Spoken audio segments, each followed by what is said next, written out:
Hi guys, so today I have yet another book haul for you. This is my final October book haul. I don't need to say it, but I'm going to say it anyway. I buy a lot of books. We know this. Let's just move on and enjoy them, shall we? So first of all, we have the entire, oh my goodness, I can't hold them, Vampire Academy box set. There are 6 books. I picked these up in Costco for £15 because I'd heard really good things about the Vampire Academy series, but the ugly covers really put me off. These ones are the slightly more acceptable covers, and because it was the whole series for £15, I just picked it up. Next we have another box set, and it is the Throne of Glass series. I'm not sure what the actual series is called, but it is the Throne of Glass series by Sarah J Maas. I've heard so many amazing things about this on BookTube, and on the Book People they were selling all 3 books for £10, and considering Heir of Fire is a new release, I thought that was quite good. And the spines and the covers, they're gorgeous. Then we have a beast of a book that I am very excited about. This is The Luminaries by Eleanor Catton. It is absolutely huge. I think it's over 800 pages. But it was the winner of the Man Booker Prize in 2013. I've heard amazing things about it. Apparently it's brilliant, and I think I'm going to attempt this one in December when I'm not at uni. Then we have another box set, and it is the Maze Runner series by James Dashner. I don't have the prequel, I just have the Maze Runner, the Scorched Trials and the Death Cure.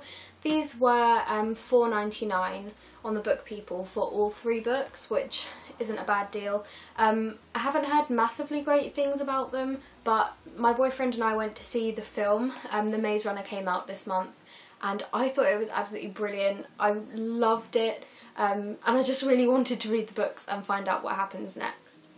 Then we have We Were Liars by E. Lockhart. I picked this up last Saturday, and I read it last Saturday. My boyfriend watches football at the weekends, and whilst he was watching the football, I read this. I was hooked. I absolutely loved it. I did see the plot twist coming. I expected it, so that was a tiny bit disappointing, but I still really loved it. Next is another book that I have already read. I got this last week, I think, and I read it yesterday. It took me about 2 days to read. I'll talk more about it in my wrap up, but I was not a massive fan of this. Gillian Flynn is an excellent author though, so maybe I'll try one of her other books. Then we have The Infinite Sea by Rick Yancey, which is the sequel to The Fifth Wave. I'm currently reading The Fifth Wave and really enjoying it, so I picked this one up for £2.99. Then we have The Goldfinch by Donna Tartt. Again, this is one that I've heard incredible things about, and in W.H. Smith, I think, books in the chart were buy one get one half price, which is why I picked up The Luminaries and this. Again, it's another chunky book, so I might leave this for December when I'm not at uni, but it sounds amazing, and it won the Pulitzer Prize for fiction this year, so hopefully it's good. Next we have Finding Jennifer Jones by Anne Cassidy. I believe this came out this year. I read the first book in this duology called Looking for JJ when I was about 12, and it really stuck with me. So when I found out that there was a sequel, I picked it up straight away without realising that I had actually charity shopped my copy of Looking for JJ. So now I have the second one in the duology but not the first one. Oh well, it's fine. This only cost £2.99 anyway. Next we have this gorgeous hardback copy of The Miniaturist by Jessie Burton. This is being sold for £15 in most bookshops, and on the Book People it was £4.99, so I picked it up straight away. It sounds exactly my cup of tea, like a little bit of intrigue, a little bit of historical fiction, plus it's gorgeous, like really gorgeous. Next we have The Belzar by, or just Belzar? Yeah, Belzar by Meg Wolitzer. I've heard so much about this recently. It's about a group of students who have to read The Bell Jar for school by Sylvia Plath. I read The Bell Jar in 2012 and it really, like, I don't know, it really stuck with me. So when I found out that there was a book about that book, I picked it up straight away. Apparently it's really good and it's really thin as well, so I'm hoping to read this in an evening. sometime soon, and I will let you know what I think of it. Then we have An Abundance of Catherines by John Green. For some reason I keep buying John Green books even though I'm not a massive fan of his. I've read The Fault in Our Stars and Looking for Alaska. I started reading Paper Towns and then put it down because I just get annoyed with it. So I have Paper Towns, Will Grayson, and now An Abundance of Catherines to try and read. Maybe I should just have a John Green marathon day and get them all read. Maybe. I think so. Then we have another lovely hardback with these beautiful like wine colour pages, and it's The Land of Decoration by Grace McLean. I'm not actually 100% sure what this one is about, but yeah, it just appealed to me for some reason, and the cover's really nice. The last 5 books are all hardbacks. This one is Us by David Nichols. It's a new release, I believe. Such a gorgeous cover. It's one of the ones without a dust jacket, which I love. I got this in Costco. I think it was like £7. I don't buy hardback books normally. I only buy them if they're discounted, so from the Book People or from places like Costco. But again, this one was longlisted for the Man Booker Prize 2014. It sounds really sad, but kind of like, it's realistic contemporary, which is what I like. I hate lovey-dovey, romantic, fluffy contemporaries. Again from Costco we have The Bone Clocks by David Mitchell, who is the author of Cloud Atlas. Oh, this book. Okay, I'm going to be really sad, but I'm going to be typical Chloe. I picked up this book, well, I wanted this book because it was beautiful, basically. Every time I saw it in bookshops I wanted it because it's just stunning. I mean, look at this. Look. It's beautiful. And then in Costco it was £9, so I decided to get it. It sounds really intriguing. It's about one girl, I think, and you follow her from being a teenager, and she has a weird experience with an old woman, I think. Yeah, it's described as a metaphysical thriller, meditation on mortality and chronicle of our self-devouring times.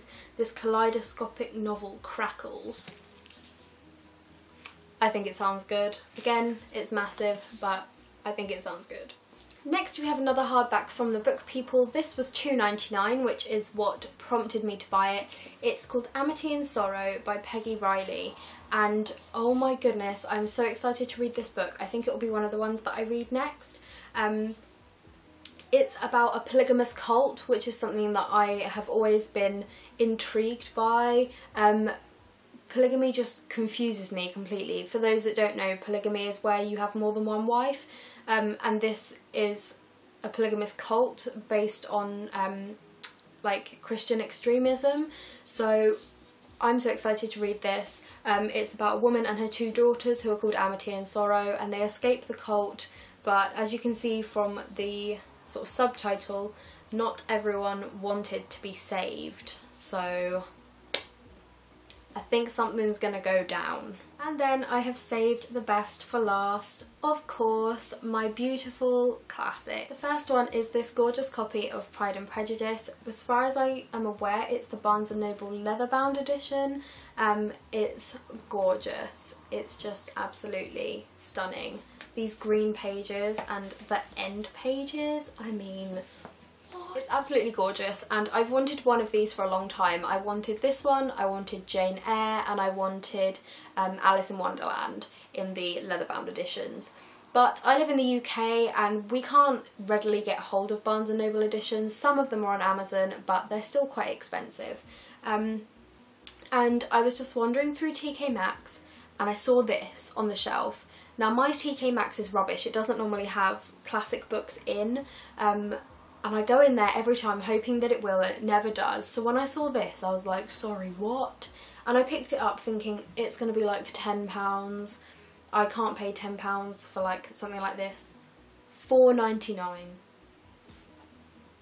It was £4.99. I had to have it. Had to have it. Sat next to Pride and Prejudice on the shelf was this one. The Bronte Sisters 3 novels. It's gorgeous. It's got gold edging. Oh my goodness, it's just beautiful. It's got Jane Eyre, Wuthering Heights and Agnes Grey in it, and those are the three most famous novels by the Bronte sisters. It's just gorgeous, and this one was £10, so probably shouldn't have bought it, but I'm never going to find it that cheap again. Currently in all the bookshops near me it's £25 just for this one, so yeah. And then finally I have the Mr. Boddington for Penguin Classics edition of Alice in Wonderland.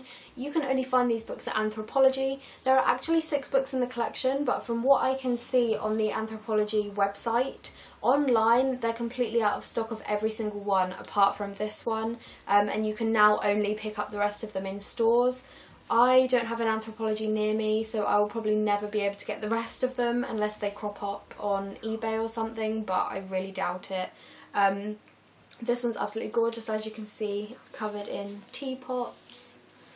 It's really pretty, and I really wanted Wuthering Heights from this collection, but it's fine. So those are all of the books that I picked up at the end of this month.